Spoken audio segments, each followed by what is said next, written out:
hello, namaste, annyeonghaseyo. Welcome to ET Exclusive. Kalki 2898 AD మేనియాతో దేశం ఊగిపోతోంది. కొన్ని గంటలుగా అంతర్జాతీయ స్థాయిలో ఇదే ట్రెండింగ్ టాపిక్. ఇండియన్ ఇండస్ట్రీ నుండి వచ్చిన ఈ భారీ మూవీకి గ్లోబల్ ఆడియన్స్ నుండి మంచి రిసెప్షన్ దక్కింది. కల్కితో మన సినిమా స్థాయి మరో రేంజ్కి చేరింది అంటున్నారు విశ్లేషకులు. కల్కి మేనియా దేశాన్ని కుమ్మేసింది. విజువల్ వండర్గా తెరకెక్కిన ఈ భారీ చిత్రాన్ని చూసేందుకు మన దేశంలోనే కాదు విదేశాల్లోనూ ఆడియన్స్ ఎగబడ్డారు. గతంలో ఎన్నడూ లేని విధంగా ఓ ఇండియన్ సినిమాకు అంతర్జాతీయ స్థాయిలో క్రేజ్ వచ్చింది. అందుకే కల్కి పాన్ ఇండియా కాదు గ్లోబల్ మూవీ అంటున్నారు ఆడియన్స్. మేకింగ్ పరంగానూ కల్కి నెక్స్ట్ లెవెల్లో ఉంది. హాలీవుడ్ టెక్నీషియన్స్ వర్క్ చేసిన ఈ మూవీ హాలీవుడ్ క్లాసిక్స్కు ఏమాత్రం తీసిపోని రేంజ్లో ఉందన్న టాక్ వినిపిస్తోంది. దీనికి తోడు గతంలో ఇండియన్ స్క్రీన్ మీద ఎన్నడూ చూడని రేంజ్ మల్టీస్టారర్ కావడం కూడా కల్కికి కలిసొచ్చింది. కేవలం 2 సినిమాలు చేసిన అనుభవంతోనే నాగశ్విన్ రూపొందించిన ఈ విజువల్ వండర్ ఇప్పుడు ఇండియన్ సినిమా హిస్టరీలో ఓ మైల్ స్టోన్గా నిలిచిపోయే రేంజ్లో బజ్ క్రియేట్ చేస్తోంది. ముఖ్యంగా ప్రభాస్ క్యారెక్టర్ను నాగి డిజైన్ చేసిన తీరుకు ఫ్యాన్స్ ఫిదా అవుతున్నారు. రిలీజ్ పరంగానూ ఆల్ టైమ్ రికార్డ్స్ క్రియేట్ చేసింది కల్కి. దాదాపు 12,000 స్క్రీన్స్లో 100కి పైగా దేశాల్లో రిలీజ్ అయింది కల్కి. ఓవర్సీస్లోనూ భారీగా అడ్వాన్స్ బుకింగ్స్ జరిగాయి. ముఖ్యంగా యుఎస్లో రిలీజ్కి ముందే 3 మిలియన్ మార్క్ టచ్ చేసిన తొలి ఇండియన్ సినిమాగా ఆల్ టైమ్ రికార్డ్ క్రియేట్ చేసింది కల్కి. డే 1 వసూళ్ల విషయంలోనూ భారీ అంచనాలున్నాయి. ప్రీ బుకింగ్స్ భారీగా జరగడం, డే 1 వసూళ్లు కూడా అదే స్థాయిలో ఉండడంతో నెవర్ బిఫోర్ నెంబర్స్ రికార్డ్ అవుతాయన్న అంచనాలు ఉన్నాయి. తొలి రోజు 200 కోట్ల మార్కును క్రాస్ చేయడం పక్కా అంటున్నారు ట్రేడ్ అనలిస్టులు. ఓవరాల్గా కల్కి 2898 ఏడీతో ఇండియన్ సినిమాను మరో లెవెల్కు తీసుకువెళ్లారు మన మేకర్స్. ప్రపంచవ్యాప్తంగా కల్కి మేనియా ఓ రేంజ్లో కనిపిస్తోంది. మరి ఆ ఎక్స్పెక్టేషన్స్ని కల్కి కంటెంట్ అందుకుందా? అసలు ఈ మెగా మూవీ ముందున్న టార్గెట్స్ ఏంటి, సాధించాల్సిన రికార్డ్స్ ఏంటి, ఈ స్టోరీలో చూసేద్దాం. మెగా మూవీ కల్కి 2898 ఏడీ మీద భారీ అంచనాలు ఉన్నాయి. అందుకు తగ్గట్టుగా ప్రీ రిలీజ్ బిజినెస్ లోనే ఆల్ టైమ్ రికార్డ్స్ సెట్ చేసింది కల్కి. దాదాపు 10,000 స్క్రీన్స్ లో ప్రేక్షకుల ముందుకొస్తోంది ఈ విజువల్ వండర్. అంటే వసూళ్లు కూడా అదే స్థాయిలో ఉంటాయన్న లెక్కలు వేస్తున్నారు క్రిటిక్స్. ఆల్రెడీ యుఎస్, యూకేలో pre release records never before రేంజ్లో ఉన్నాయి. భారత్లోనూ తెలుగు సహా అన్ని భాషల్లో అడ్వాన్స్ బుకింగ్స్ భారీగా జరిగాయి. దీంతో డే 1 వసూళ్ల విషయంలో కల్కి సెట్ చేయబోయే రికార్డ్స్ మీదే ఇప్పుడు అందరి దృష్టి ఉంది. ఆడియన్స్ తో పాటు ఇండస్ట్రీ జనాలు కూడా కల్కి విషయంలో గట్టిగా ఫోకస్ చేస్తున్నారు.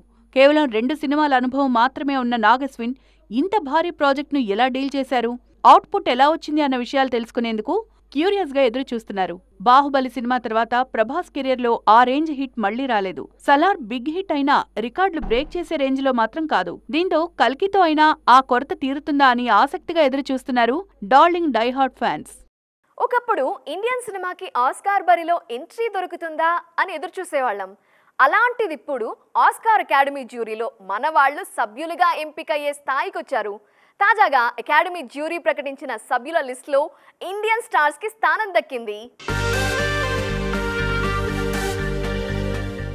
RRR సినిమాతో ఇండియన్ మూవీని ఆస్కార్ వరకు తీసుకువెళ్లిన రాజమౌళిని అకాడమీ జ్యూరీ సముచితంగా గౌరవించింది. ఆస్కార్ అవార్డు ఎంపికలో కీలకంగా వ్యవహరించే సభ్యుల జాబితా రాజమౌళితో పాటు ఆయన భార్య రమా రాజమౌళికి స్థానం కల్పించింది. తాజాగా జ్యూరీ ప్రకటించిన 487 మంది సభ్యుల లిస్టులో భారత్ నుండి కూడా చాలా మంది పేర్లే ఉన్నాయి. RRR సినిమాకు ఆస్కార్ రావటం గ్లోబల్ రేంజ్లో సెన్సేషన్ అయింది. ఈ సినిమాలోని నాటు నాటు పాటకు ఆస్కార్ అవార్డు దక్కినా ఆ క్రెడిట్ ఎక్కువగా జక్కన్న ఖాతాలోనే పడింది. అందుకే ఈ ఏడాది సభ్యుల కేటగిరీలో రాజమౌళి, రమా రాజమౌళికి స్థానం దక్కింది.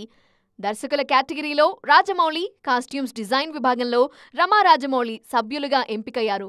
ఈ ఏడాది ఆస్కార్ బరిలో ఆయా కేటగిరీస్లో పోటీ పడుతున్న సినిమాల ఎంపికలో వీరు కూడా ఓటు వేస్తారు. మన సినిమాని బరిలో నిలిపే స్థాయి నుంచి గెలిచే అర్హత ఉన్న సినిమా ఏదో డిసైడ్ చేసే స్థాయికి చేరుకున్నారు మన మేకర్స్. ఈ లిస్ట్లో రాజమౌళి దంపతులతో పాటు షబానా ఆజ్మీ, రితేష్ సిద్వానీ, నాటు నాటు కొరియోగ్రాఫర్ ప్రేమ్ రక్షిత్, సినిమాటోగ్రాఫర్ రవివర్మన్ కూడా ఉన్నారు. షార్ట్ స్పాన్ లోనే సౌత్ లో టాప్ లీగ్ లోకి ఎంట్రీ ఇచ్చిన రష్మిక మందన్న ఇప్పుడు బాలీవుడ్ లో తన అదృష్టాన్ని పరీక్షించుకుంటున్నారు. అయితే నార్త్ జర్నీలో ముందు కాస్త తడబడినట్టుగా కనిపించిన రష్మికకి ఇప్పుడు మాత్రం అన్ని పాజిటివ్ సైన్సే కనిపిస్తున్నాయి. వరుస సినిమాలతో బీ టౌన్ లోనూ జోరు చూపిస్తున్నారు ఈ బ్యూటీ. కన్నడ సినిమాతో సిల్వర్ స్క్రీన్ ఎంట్రీ ఇచ్చిన రష్మిక తెలుగు ఇండస్ట్రీలో స్టార్ ఇమేజ్ అందుకున్నారు. ఆ హైప్తోనే నేషనల్ క్రష్ ఇమేజ్ సొంతం చేసుకుని బాలీవుడ్ మేకర్స్ ను కూడా అట్రాక్ట్ చేశారు. అదే జోరులో బాలీవుడ్ మూవీస్ ను కూడా లైన్లో పెట్టారు మన శ్రీవల్లి. అమితాబ్ సినిమా గుడ్ బైతో నార్త్ ఎంట్రీ ఇచ్చేసిన రష్మిక ఫస్ట్ మూవీతోనే నటిగా ఫుల్ మార్క్స్ కొట్టేశారు. గుడ్ బై తర్వాత చేసిన మిషన్ మజ్ను కూడా ఆశించిన స్థాయిలో పర్ఫామ్ చేయకపోవడంతో రష్మిక నార్త్ కెరీర్ డైలమాలో పడినట్టేనా అన్న అనుమానాలు మొదలయ్యాయి. కానీ ప్రెజెంట్ సిచ్యువేషన్ మరోలా ఉంది.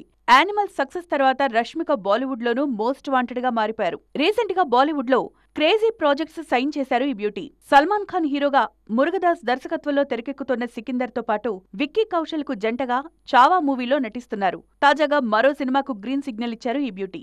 లేటెస్ట్ సెన్సేషన్ ముంజియా మూవీ దర్శకుడు ఆదిత్య సత్పోదర్ దర్శకత్వంలో తెరకెక్కబోయే నెక్స్ట్ మూవీలో హీరోయిన్ గా నటిస్తున్నారు రష్మిక మందన.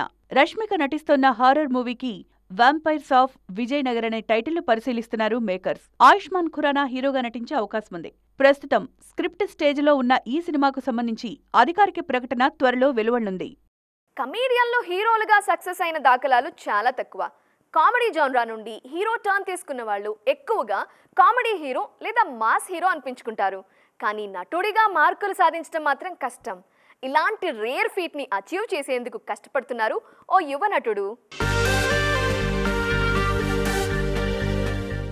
పెళ్లి చూపుల సినిమాతో లైమ్లైట్ లోకి వచ్చిన ప్రియదర్శి ఆ తర్వాత కమెడియన్ గా సపోర్టింగ్ రోల్స్ లో చాలా సినిమాలు చేశారు. అయితే ఆ క్యారెక్టర్స్ తో తనదైన మార్క్ చూపించినా స్టార్ కమెడియన్ అనే ఇమేజ్ అయితే రాలేదు. కానీ 2019లో వచ్చిన మల్లేశం దర్శి జీవితాన్నే మార్చేసింది. బయోగ్రఫికల్ మూవీగా తెరకెక్కిన మల్లేశం సినిమాలో టైటిల్ రోల్లో నటించారు ప్రియదర్శి. ఆ సినిమా సూపర్ హిట్ కావడమే కాదు, నటుడిగా ప్రియదర్శికి మంచి గుర్తింపు తీసుకొచ్చింది. ఆ తర్వాత సపోర్టింగ్ రోల్స్ చేస్తూనే హీరోగాను కెరీర్ బిల్డ్ చేసుకుంటున్నారు ఈ యువ నటుడు. పేరుకు కమెడియన్ అయినా హీరోగా సెలెక్ట్ చేసుకునే సినిమాల విషయంలో మాత్రం చాలా జాగ్రత్తలు తీసుకుంటున్నారు ప్రియదర్శి. బలగం సినిమా ఈ యువ నటుడి జీవితాన్నే మార్చేసింది. ఈ సినిమాకు జాతీయ స్థాయిలో గుర్తింపు రావడంతో వరుసగా హీరోగా అవకాశాలొస్తున్నాయి. అయితే వచ్చిన ప్రతి సినిమాకు ఓకే చెప్పకుండా కెరీర్ విషయంలో జాగ్రత్తగా అడుగులు వేస్తున్నారు ప్రియదర్శి. ప్రస్తుతం ప్రతి నటుడు పాన్ ఇండియా ఇమేజ్ కోసం కష్టపడుతున్నారు. గతంలో రీజనల్ స్టార్ ఇమేజ్ కే ఫిక్స్ అయిన తారలు కూడా ఇప్పుడు బార్డర్ క్రాస్ చేసి బిగ్ మార్కెట్ మీద ఫోకస్ చేస్తున్నారు. అదర్ లాంగ్వేజెస్ లో తమ ఇమేజ్ ని బిల్డ్ చేసుకుంటున్నారు. రీసెంట్ టైమ్స్ లో ఈ లిస్ట్ లో చేరుతున్న హీరోల సంఖ్య గట్టిగానే కనిపిస్తోంది. తెలుగు సినిమా ఇప్పుడు గ్లోబల్ రేంజ్ లో సౌండ్ చేస్తోంది. అందుకే ఇప్పుడు అదర్ లాంగ్వేజ్ స్టార్స్ అంతా మన మార్కెట్ మీద దృష్టి పెట్టారు. దుల్కర్ సల్మాన్, ధనుష్, పృథ్వీరాజ్ సుకుమారన్ లాంటి వాళ్లు రెగ్యులర్ గా మన సినిమాలతో టచ్ లో ఉండే ప్రయత్నం చేస్తున్నారు. మహానటి సినిమాతో టాలీవుడ్ ఎంట్రీ ఇచ్చిన దుల్కర్ సీతారామంతో మన ఆడియన్స్ కు మరింత దగ్గరయ్యారు. ఇప్పుడు తెలుగు దర్శకుడితో లక్కీ భాస్కర్ సినిమా చేస్తున్నారు. ఈ సినిమా తర్వాత కూడా మరోసారి టాలీవుడ్ డైరెక్టర్స్ కు ఛాన్స్ ఇచ్చే ఆలోచనలో ఉన్నారు దుల్కర్. పవన్ సాధినేని దర్శకత్వంలో ఓ సినిమా చేసేందుకు రెడీ అవుతున్నారు ఈ మలయాళ హీరో. ధనుష్ కూడా టాలీవుడ్ తో టచ్ మెయింటైన్ చేస్తున్నారు. ఆల్రెడీ డబ్బింగ్ సినిమాలతో తెలుగు రాష్ట్రాల్లో మంచి మార్కెట్ క్రియేట్ చేసుకున్నారు ధనుష్. రీసెంట్ గా తెలుగు డైరెక్టర్ తో చేసిన సర్ సూపర్ హిట్ అయింది. ప్రస్తుతం సెట్స్ మీద ఉన్న కుబేరా కూడా టాలీవుడ్ డైరెక్టర్స్ తోనే చేస్తున్నారు. ఇలా వరుసగా తెలుగు దర్శకులతో సినిమాలు చేస్తూ మన మార్కెట్లో పట్టు కోసం ప్రయత్నిస్తున్నారు. యంగ్ హీరోలు మాత్రమే కాదు, సీనియర్లు కూడా టాలీవుడ్ మీద గట్టిగానే దృష్టి పెట్టారు. మమ్ముట్టి, మోహన్ లాల్ లాంటి లెజెండ్స్ తెలుగులో రెగ్యులర్ గా సినిమాలు చేస్తున్నారు. తాజాగా ఈ లిస్ట్ లో చేరేందుకు రెడీ అవుతున్నారు అజిత్. ఇన్నాళ్ళు తెలుగులో డబ్బింగ్ మార్కెట్ గురించి కూడా ఆలోచించని తల ఇప్పుడు తెలుగులో స్ట్రైట్ సినిమా చేసేందుకు రెడీ అవుతున్నారు. సో చూసారు కదా, ఇదే వాల్టి ఈటీ ఎక్స్క్లూజివ్. మరిన్ని interesting and colourful film updates తో మళ్ళీ కలుద్దాం. Till then bye. జారిసోయో.